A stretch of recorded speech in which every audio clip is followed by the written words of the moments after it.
नमस्कार। मैं सुनीता कथा मंथन में आप सबका स्वागत करती हूँ। कथा मंथन में आज सुनिए तर्पण उपन्यास का 9वां अध्याय।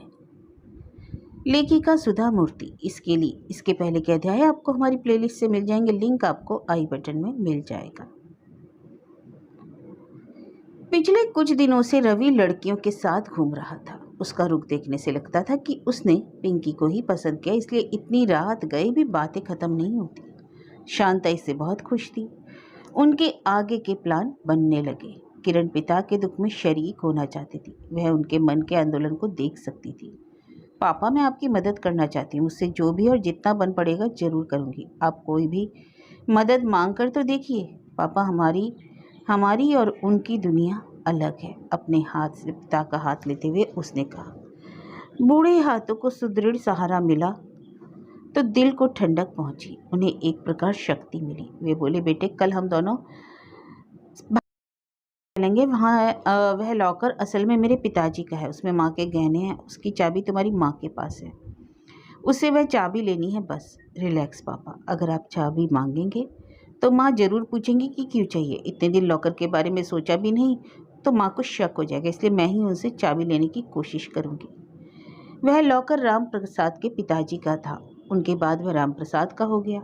उसमें किरण और शांता भी जॉइंट होल्डर थे। शांता के पास इसके अलावा पता नहीं जाने कितने लॉकर थे। इस पुराने लॉकर को ऑपरेटर किए जमाना गुजर गया था। किरण को गहनों से विशेष मोह नहीं है। तीज त्योहार में बहुत कहने पर सोने की बालियां पहन लेती है। शांता उसे हमेशा डांटती है कि तुम मेरी नाक कटवा कर रहोगी। मेरी फ्रेंड्स की बेटियों को जरा देखो, ड्रेस के साथ मैचिंग गहने पहनती है और तुम अकेले ही सन्यासी हो। देखने वाले सोचेंगे कि शांता कंजूस है, खुद गहने पहन लेती है, बेटी को नहीं दिलाती। पर इन बातों का असर किरण पर नहीं होता। वह अपनी माँ को के मुंह नहीं लगती। वह चुपचाप कोई किताब पढ़ने बैठ जाती है। किसी और को ही क्यों, पिंकी को ही देखो, सगाई के लिए इलाहाबाद से गहने मंगवा रही है। सुनकर कितना अच्छा लगता है। किरण पिंकी को अपनी प्रतिस्पर्धा नहीं मानती थी। वह फिर अपनी किताब में डूब गई। माँ को खड़े देख किरण ऊपर से नीचे उतरी। माँ, मुझे एसबीआई के लॉकर की चाबी चाहिए। एक पल के लिए शांता खुशी, शायद किरण को भी आभूषणों से प्रेम होने लगा। शायद वह पिंकी के सामने अपना स्टेटस बनाए रखना चाहती है। फिर अगले ही क्षण उसका दिमाग चौकस हो गया। किरण तो कभी आभूषणों से इस कदर प्यार नहीं करती। उसने अपनी बेटी से पूछ ही लिया। क्यों, क्या किसी फंक्शन में जाना है? चाहो तो मेरे गहने पहन सकती हो। मेरे गहने तुम्हारे ही तो हुए ना। शांता अपने स्वभाव से मजबूर किसी पर विश्वास नहीं करती थी। किसी को कुछ देने के पहले वह उसके पीछे का उद्देश्य जान लेती थी। उसका कहना था कि आदमी का कोई भरोसा नहीं, कब दिमाग का संतुलन खो बैठे और ऐसी वैसी हरकत कर बैठे। हर एक को थोड़ा ना थोड़ा लोभ होता ही है। माँ, तुम्हारे गहने सब पुराने फैशन के और भारी हैं। मैं रवि की सगाई पर कुछ लाइट पहनना चाहती हूँ। सोचा लॉकर में ही चेक कर लूँ। शांता इतनी आसानी से विश्वास करने वालों में से नहीं थी। लॉकर में तो और भी पुराने और भारी गहने हैं, तुम्हें पसंद नहीं आएंगे। नहीं माँ, आजकल पुराने ज्वेलरीज का ही फैशन है। इतने में रवि और पिंकी आ गए। औरों के सामने विवाद अच्छा नहीं, यह सोचकर शांता ने किरण को चाबी दे दी। राम प्रसाद ऊपर खड़े देख रहे थे। पापा, लीजिए चाबी। अब बताइए यह क्यों चाहिए थी? बेटे, मैं अपने पिता के बारे में सोच रहा था। हमारी गृहस्थी तो बस गई, पर दूसरी गृहस्थी उजड़ गई। मैं उनकी मदद करना चाहता हूँ। मेरे पिताजी मेरी दादी के हाथों की कठपुतली थे। वे मजबूर थे। दादी ने बड़े कष्ट सहकर बेटे को पाला था, पर बदले में जैसे बेटे की जिंदगी ही मांग ली। मैं उन्हें न्याय दिलाना चाहता हूँ। उस जमाने में ही क्यों, आज के ज़माने में भी तो ऐसी माएँ हैं। बेचारी भागीरथी की खिलती जिंदगी को कितनी निर्दयता से उजाड़ कर रख दिया। बेटे, तुम तो मेडिकल स्टूडेंट हो। मेरे एक सवाल का साफ साफ जवाब देना। पर आपने मेरे सवाल का जवाब नहीं दिया। चाबी क्यों मंगाई? अच्छा, वह बाद में बताऊंगा। पहले ये बताओ कि अगर किसी गर्भवती महिला का पेट बड़ा हो और उसे 8वें महीने में ही बच्चा हो जाए तो तुम मेडिकल वाले उसे कैसे परिभाषित करोगे? माँ के गर्भ से बाहर कब आना है यह बच्चा स्वयं निर्धारित करता है। पेट से बाहर आने के कई कारण होते हैं। उसकी वजह सिर्फ एक ही वजह नहीं होती। पेट बड़ा हो तो जरूरी नहीं कि गर्भ ज़्यादा समय का है। कभी कभी पानी बढ़ जाने से या मंद बुद्धि वाला बच्चा होने से या जुड़वा होने से ऐसे होता है। उसके अनेक कारण हैं। उस अनपढ़ दाई को यह सब क्या मालूम? उसकी बातों को सही नहीं मानना चाहिए। आजकल हम लोग स्कैन करते हैं, इससे बच्चे का स्वास्थ्य, उम्र, सभी कुछ पता लग जाती है। भागीरथी को शायद सदमे से 8वें महीने में बच्चा हो गया। उसके पेट में पानी था, इसलिए उसका पेट बड़ा था। इसका अर्थ यह नहीं था कि वह शादी के पहले ही गर्भिणी थी। किरण, यह तो मेरी और तुम्हारी बात है, उस बेचारी के साथ तो बहुत अन्याय हुआ ना। हाँ पापा, यह तो दुनिया की रीति है, कमज़ोर को ही दबाया जाता है। पुराने ज़माने में यूरोप में अगर किसी औरत ने मंदबुद्धि वाले बच्चे को जन्म दे दिया तो उसे पत्थर मार मार कर लोग उसकी जान ले लेते थे। माँ बाप अगर काले और बच्चा गोरा पैदा हुआ तो लांछन माँ पर ही पड़ता। आनुवांशिक स्थानांतरण के बारे में कौन सोचता है? उस जमाने में क्यों, आज भी लड़की पैदा होने पर माँ को ही तो दोषी ठहराया जाता है। लड़का या लड़की पुरुष की वीर्य से निर्धारित होती है और सजा स्त्री को भुगतनी पड़ती है। पता है क्यों? क्यों बेटे? बलि बकरे की दी जाती है, शेर की नहीं। कमज़ोर को ही सजा मिलती है, बलवान को नहीं। देखो भागीरथी का जीवन किस तरह बलि चढ़ा दिया गया, और उसके पति का। पिताजी ने एक बार भी अपनी पुरानी जिंदगी का जिक्र तक नहीं किया। उस रेल दुर्घटना से बचकर उन्होंने दूसरी जिंदगी जी और मैं पैदा हुआ। भागीरथी बेचारी जिंदा पति को स्वर्ग भेजकर सिर मुंडवाकर कुरूप बनी 16 साल की आयु से इस उम्र तक सन्यासिनी बनी रही। इस त्याग से उसे क्या मिला? कुछ नहीं। पापा, अपने पिता की दुर्घटना के बारे में बताइए। असल में उनका एक्सीडेंट हुआ ही नहीं था, वे बच गए थे। रेलवे परीक्षा पास करके वे मद्रास, हैदराबाद, बेंगलोर जैसे दूर दूर के स्थानों पर पोस्टिंग लेते रहे। भागीरथी के नाम का नाम जबान पर कभी नहीं ले। उसी शहर में रहने से भागीरथी के साथ साथ उनको भी लोग कहते, शायद यही सोचकर दूर पोस्टिंग लेते रहे। वहीं किसी गांव से माँ को ब्याह कर लाए। मेरी माँ गाय जैसी थी, शेरनी जैसी सास के साथ पता नहीं कैसे जिंदगी गुजारी, सोचने से भी दिल कांप उठता है। पर भागीरथी की तुलना में लाख गुना सुखी थी। हाँ पापा, चीन में औरतें अपनी दुख की गाथा कढ़ाई बुनाई में अभिव्यक्त करती थी, इसलिए शायद दादी भी हमेशा सिलाई कढ़ाई करती रहती थी। माँ को पिताजी की पहली शादी के बारे में कुछ नहीं पता था। यह कहानी दूसरे तक ना पहुँचे, इसलिए हम लोग उत्तर प्रदेश के इस इलाके की और कभी नहीं है। किसी को इसकी भनक नहीं लगने दी। मैं उस दिन अकस्मात मुंडन कार्यक्रम में चला गया, तब यह राज खुला। पापा, लॉकर में आप क्या ढूंढना चाहते हैं? भागीरथी की शादी में उन्होंने पिताजी को सोने की अंगूठी दी थी जिस पर भाग खुदा हुआ है, उसी को खोजना चाहता हूँ। यह क्या पागलपन है पिताजी? आप क्या सोचते हैं वह अंगूठी अब तक वैसी ही होगी? आपकी माँ पुरानी कड़ी को भुलाने के वास्ते उसे कब तक पिघला चुकी होगी। अगर यह काम आपकी माँ ने नहीं किया होगा तो मेरी माँ ने जरूर कर दिया होगा। मुझे तो उसके मिलने की उम्मीद नहीं है। किरण, यह सारा सफ़र एक आशा की किरण, एक उम्मीद से ही तो शुरू हुआ है ना। रात बहुत हो गई थी। बाप बेटी दोनों अपने अपने कमरे में गए, पर कोई ठीक से सो नहीं पाया। अगली सुबह हमेशा की तरह माँ बेटा कहीं जाने की तैयारी में थे। पता होते हुए भी वे सगाई के बारे में कुछ नहीं पूछ रहे थे। आखिर शांता बोले, आज रात घर पर ही रहिएगा, मुझे कुछ ज़रूरी बात करनी है। राम प्रसाद बोले, शांता, मैं भी तुमको कुछ बताना चाहता हूँ। जवाब दिए बगैर शांता चली गई। किरण और राम प्रसाद स्टेट बैंक गए। वे दोनों कभी भी इसके पहले एक साथ बैंक नहीं गए थे। वहाँ काफ़ी लोगों से राम प्रसाद की जान पहचान थी। सभी उनसे बात करने लगे। सर, लखनऊ से कब आए? मेरा ट्रांसफ़र ड्यू है। सर, नई जगह कैसी लगी? एडजस्ट होगी ना? सर, आपकी बेटी का कहीं रिश्ता हुआ? तरह तरह के सवाल, तरह तरह के लोग। सभी का संक्षिप्त जवाब देते राम प्रसाद लॉकर की तरफ बढ़े। खोल कर देखा, उसमें गहनों का ढेर लगा हुआ था। वे कब के हैं, किसके हैं, राम प्रसाद समझ ही नहीं पाए। फिर भी पुरानी यादों को कुरेदने की कोशिश की। राम प्रसाद ने माँ को हमेशा सिर्फ मंगलसूत्र और 2 पतली चूड़ियाँ पहने देखा था। पिताजी ने भी कोई सोना नहीं पहना था। दादी के गले में पतली सी चैन थी। फिर इतना सोना किसका है? इसे घर पर तो कभी नहीं देखा। इतने गहने थे कि किरण या राम प्रसाद उनके नाम भी नहीं जानते थे। सारे गहने शुद्ध सोने के और भारी थे। और सबसे आश्चर्य की बात तो यह थी कि शांता ने इन्हें कभी हाथ तक नहीं लगाया था। पता नहीं क्यों। नए खरीदने से फुर्सत मिले तब ना सारा लॉकर छान मारा, पर अंगूठी नहीं मिली। जरूर कोई अनहोनी हुई होगी, नहीं तो वह कहाँ जा सकती। राम प्रसाद निराश हो गए। उन्हें सिर्फ एक अंगूठी चाहिए थी और वह भी नहीं मिली। लॉकर बंद करने के पहले किरण ने कंठी निकाली। कहने लगी, इसे ले जाऊंगी, नहीं तो माँ को शक होगा। पर पहुँचने के बाद भी राम प्रसाद का जी बहुत खराब था। पुरानी बातें एक एक करके याद आने लगी। पिताजी की, माँ की, दादी की।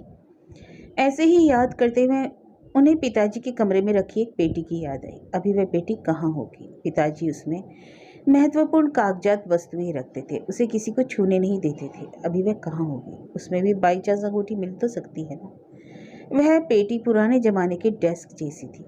ऊपर लिखने के लिए एक फलक और नीचे सामान रखने के लिए जगह बनी थी। उस पर हमेशा ताला लगा रहता था। जब उन्होंने पुराना घर खाली किया तो पता नहीं उसे कहाँ रख दिया। शांता से ही पूछना पड़ेगा। शांता खाना खाने घर आई तो वह बहुत खुश नजर आ रही थी। सभी काम शायद उसकी इच्छा के मुताबिक ही हुए होंगे। सुबह वीना और उसके पति घर आए थे। दोनों खुश थे अपने स्टेटस के अनुरूप ही जो घर मिला। वे बोले, बृहस्पतिवार का दिन अच्छा है, इसी दिन आप घर आइए, शादी की बात पक्की कर देंगे। इधर रामप्रसाद पिताजी की तिजोरी ढूंढ रहे थे। शांता, पिताजी की छोटी बेटी कहाँ रखी है, याद है क्या? शांता को इतना गुस्सा आया कि सभी को निगल जाती, पर यह गुस्सा दिखाने का समय नहीं था। इस मामले में बहुत होशियार धीरे से बोली, पिताजी के कमरे में ही थी, उसकी चाबी वे हमेशा अपने जनेऊ में बांध कर रखते थे। हाँ, मरने के बाद वह चाबी किसी ने मुझे दी थी, एक बार उसे खुला बिता भी कहा होगी। अरे किस जमाने की बात कर रहे हैं आप? पुरानी चीज़ों को कबाड़ में फेंक कर थोड़ी चीज़ों को दान देकर केवल अच्छी चीज़ें इस घर में लाए थे। उस पेटी की मुझे याद नहीं, पुराना कुछ सामान गैरेज में रखा है। इतने में उसका सेल फोन बजा। वह उठकर चली गई। प्रसन्नता से बात कर रही थी, शायद रवि का फोन था। शांता ने उस पेटी को कबाड़ या दान किस वर्ग में रखा पता नहीं, उसे अब खोजना ही पड़ेगा। शांता के जाने के बाद रामप्रसाद नौकर को बुलवाकर गैरेज में गए। वहाँ अटारी पर पुराने सामानों का ढेर था।